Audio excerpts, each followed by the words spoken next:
ce matin entre dans le cadre des animations scientifiques que nous faisons au niveau de l'UFR Sciences de l'Ingénieur.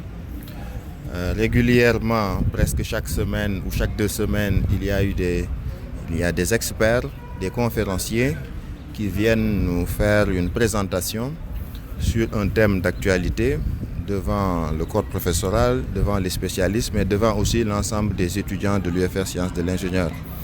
Ces conférences sont l'occasion pour nous de renforcer les animations pédagogiques, les animations scientifiques entre les experts, les enseignants, mais également les étudiants.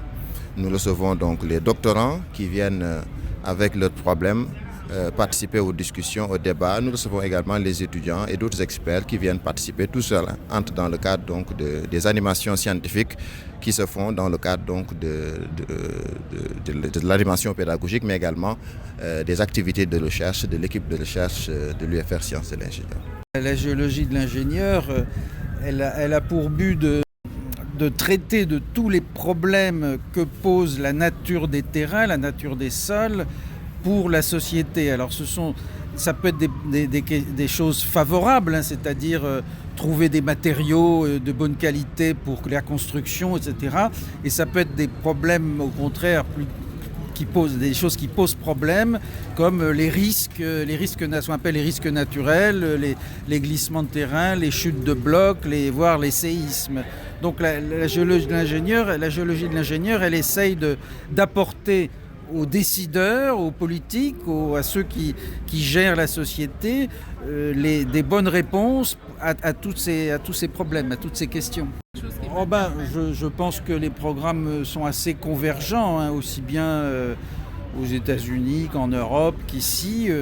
Tout le monde a conscience qu'il faut montrer qu'une base géologique est importante, que l'analyse géologique d'un site, en prenant un peu de recul dans le temps, dans l'espace, comme je l'ai dit, et que cette analyse est fondamentale avant de passer à des calculs précis pour les fondations, pour les soutènements. Mais voilà, on a besoin de cette vue géologique plus générale pour éviter des grosses erreurs, hein. Après, vous pouvez faire tous les jolis calculs que vous voulez, mais si vous avez les bases qui ne sont pas solides à cause de la géologie, ça n'ira pas. La géologie de l'ingénieur est quelque chose de transversal et qui contribue de manière générale à assurer la stabilité des ouvrages et le bien vivre de l'homme sur Terre. Maintenant, du point de vue de manière générale, donc, les principes sont les mêmes.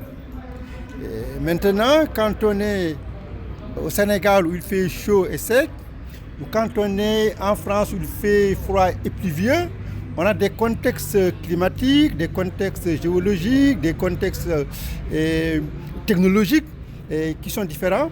Il faut donc ici qu'on adapte donc les choses au contexte.